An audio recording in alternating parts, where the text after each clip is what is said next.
Oh my God, Anita.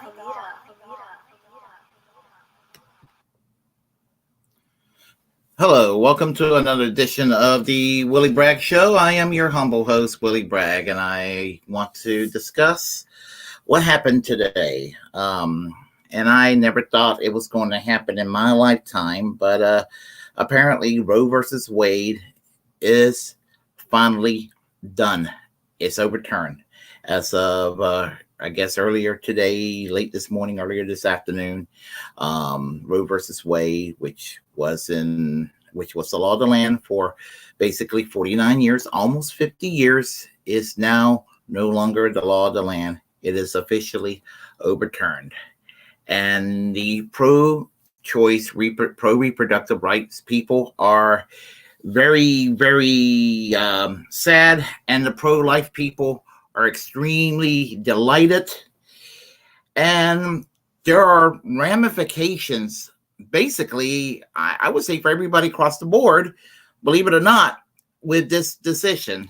And I'm going to do a spoiler alert and tell you that really that overturning Roe versus Wade kind of might have been a bad idea across the board for everybody involved. And I will explain shortly. And let me start by, I will start by saying this. And hold tight here. Okay. With regard to women's rights, and I can understand why there are people who are anti-abortion. I'm not saying make it illegal, ban it. It's a good thing. I'm just saying there are some people who are in the pro-life movement, and I say this as a person who wants to keep it to the way it was, where it was safe, legal, and hopefully rare, but safe and legal. I understand why there are people who are pro-life, but the thing about it is that there are those who claim to be pro-life on abortion that they're not real. It's not really all about being anti-abortion. It has more to do with garnishing votes in a culture war, emotional hot button issues. In other words, I hate to make it about a Republican versus Democrat, and vice versa, but you got people who are motivated and they use that issue as a lightning rod. And The Republican Party has pretty much kept their base pretty much intact on that issue. And I can guarantee you there are probably some elected Republicans and even some anti-abortion activists who are more Republican than they are pro-life or anti-abortion, and they're more concerned about having Republicans elected. That they're probably not as thrilled about this decision that they will be letting on, because there are people who may vote Republican that probably would not vote Republican otherwise because of that one issue. I mean, so from that standpoint, there is that.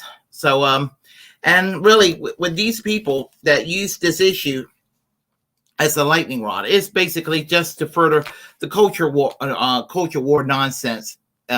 Just to push for a partisan Republican agenda. Now, having that said, my position on abortion doesn't matter because I'm a male. I don't have any kids, and in most other contexts, I wouldn't care. I mean, and that's the truth. But here's the thing. It's not about me. Not at all. I mean, overturning Roe versus Wade is a bad idea because even if you're pro-life, abortion is on decline naturally. Women are just opting not to get it as often as they used to, and it's for these reasons. Women are using contraceptions, and they're being more careful about making sure that their pregnancy is planned and wanted. And for that reason, and you got a lot of women who they're entering the workforce. They want to get themselves established in life. And some traditionalists see that's a bad thing. I don't. But because of that, and they don't want a child being thrown in a way. I hate to put it that way, but you know what I mean. They don't want a child interrupting that. So they're going to take all precautions that's going to take. And so they're going to go and take precautions like contraceptions to make sure that a child is prevented. And so it is not an abortion if a child is being prevented. So I think that abortion's been in decline because of that reason. And even if you're anti-abortion and if you're anti-contraception, you're extreme and you're unreasonable. You're definitely unreasonable if you're anti-abortion, you're anti-contraception at the same time. But abortion is on decline largely because of access to contraceptions. Outlawing it will not solve the problem, even if you're pro-life. I mean, what's going to happen, you're going to have back alley abortions, illegal abortions, and they're going to be more than likely not sanitary, not safe. And you're probably going to have more people dying as a result. The so-called fetuses are going to die, but so are the women. And you're just going to have a lot of problems that you're not really having with Roe versus Wade. Even if you do not like abortion, as a stand under Roe versus Wade, you're going to have, quote unquote, even if you think it's death, you're going to have more death with eliminating Roe versus Wade, believe it or not, than you would having abortion totally outlawed, because it's going to happen anyway. Pro-life should mean pro-life. So here's another caveat I want to add to this. If you're pro-life and you want to see less abortions, contraceptions help make that happen, which I said less abortions. You need to also put your money where your mouth is and not be opposed to universal health care. I see not every pro-life person, but I've seen too many partisans that I described earlier who claim to be pro-life, that they're against universal health care, they're against anti-poverty programs, they are the biggest cheerleader for neocon wars, they're in favor of vengeance politics, like punitive measures, like by being the biggest cheerleaders for capital punishment, which is criminal in its nature. And and you take South America, you take a lot of Europe with a which always had a highly Catholic tradition, where there is a strong pro-life. There's always been a strong pro-life sentiment there. They also don't have capital punishment. But here in the United States, it's the other way around. You have a lot of pro-life people who claim to be pro-life or pro-capital punishment.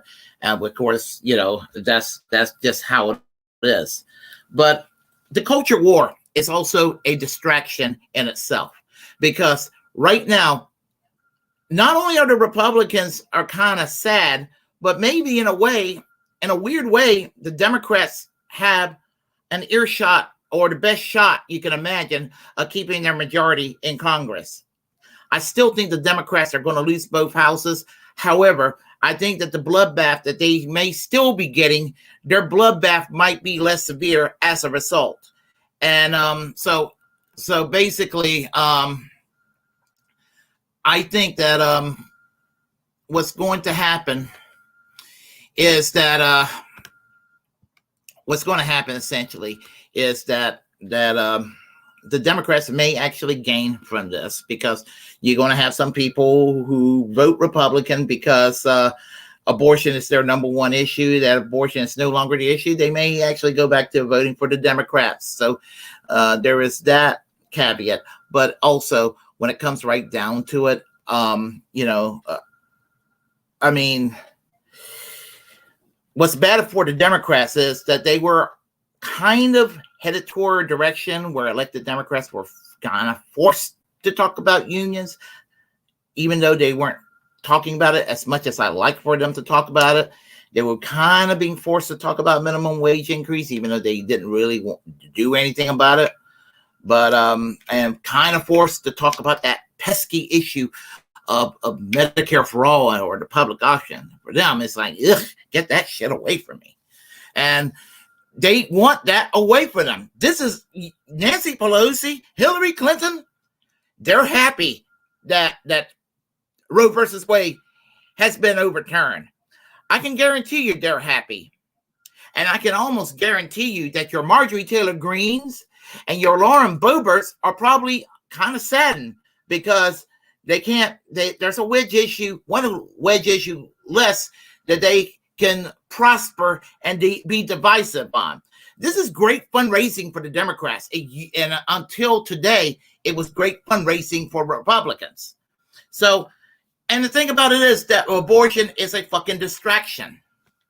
It's a distraction for where I stand politically, because I've often said that some of these culture wars, whether it's abortion or whatever else that there is, it's basically the reason why we can't have nice things like they have it in places like Denmark. But it's all about Overton window, because the American right and the right in other countries may see eye to eye, and what is the right here may be to the right of the right elsewhere.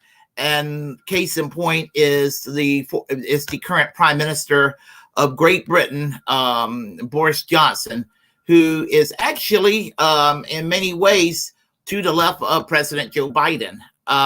He shared his words today on the abortion being overturned. So I'm going to let Prime Minister Boris Johnson talk about it. So hold on. I'd be absolutely clear with everybody. This is not our court. It's another jurisdiction, but clearly it has massive impacts on people's thinking around the world. It's a very important decision. I've got to tell you, I think it's a big step backwards. I've always believed in a woman's right to choose, and I stick to that view, and that's why the UK has the laws that it does. And actually, if you look, we recently took steps to make sure that those laws were enforced throughout the whole of the UK. Now, what does that tell you? I mean, that speaks volumes there. I wouldn't vote for the guy. I wouldn't vote for the Tories.